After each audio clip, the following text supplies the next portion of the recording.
গোটা দুনিয়াকে তাজ্জব বানিয়ে দিয়ে চীন তাদের সর্বাধুনিক হ্যাঙ্গো শ্রেণীর সাবমেরিন সরবরাহ করছে পাকিস্তানে।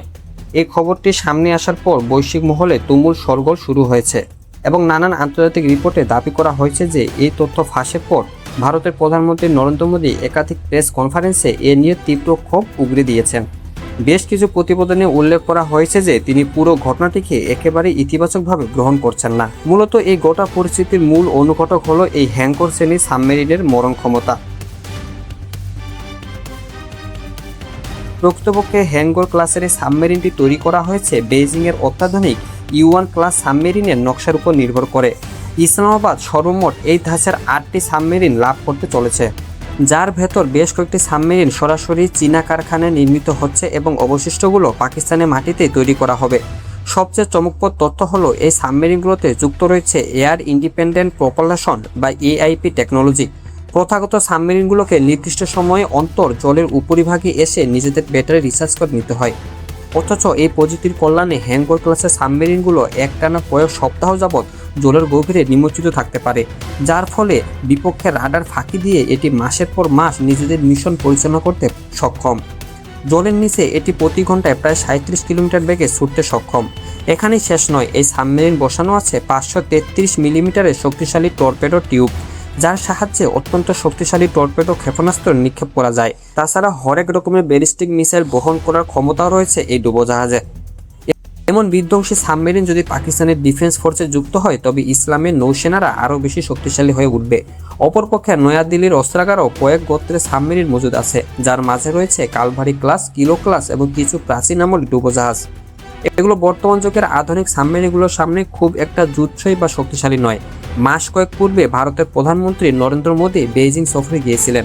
সেখানে তাকে ভ্লাদিমির পুতিন এবং চীনা প্রেসিডেন্ট শি জিনপিংয়ের সঙ্গে বেশ আন্তরিক সময় অতিবাহিত করতে দেখা যায়। গ্লোবাল মিডিয়ার বিভিন্ন রিপোর্টে দাবি করা হয়েছে সে সময় নয়াদিল্লি চীনের কাছ থেকে এই দেশের সাবমেরিন কেনার বিষয়ে বেশ কিছু আলোচনা চালিয়েছিল, অথচ আজ ঠিক তেমনই এক আপগ্রেড মডেলের সাবমেরিন পাকিস্তানের ডেরায় পাঠাচ্ছে বেইজিং। অবশ্য বহু প্রতিবেদনে প্রকাশ পেয়েছে যে ভারত দীর্ঘকাল যাবৎ বিদেশি রাষ্ট্রগুলোর নিকট থেকে আরও মডার্ন সাবমেরিন পাওয়ার চেষ্টা করে যাচ্ছে।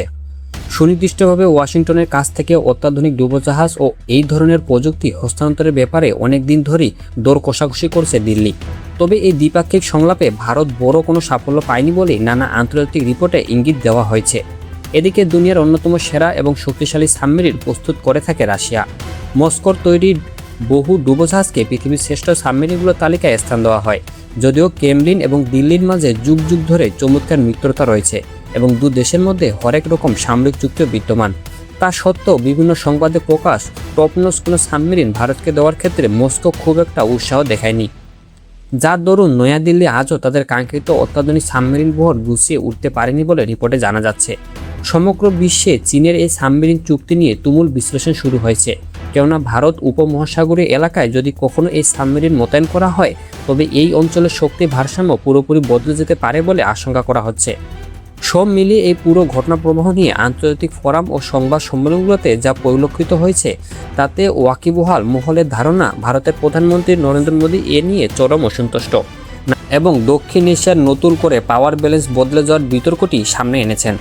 অনেকেরই ধারণা চীনের তৈরি এই super advance Hangor class submarine ইসলামাবাদের হাতে তুলে দেওয়ার পদক্ষেপটি তিনি কোনোভাবেই সহজভাবে নিচ্ছেন না।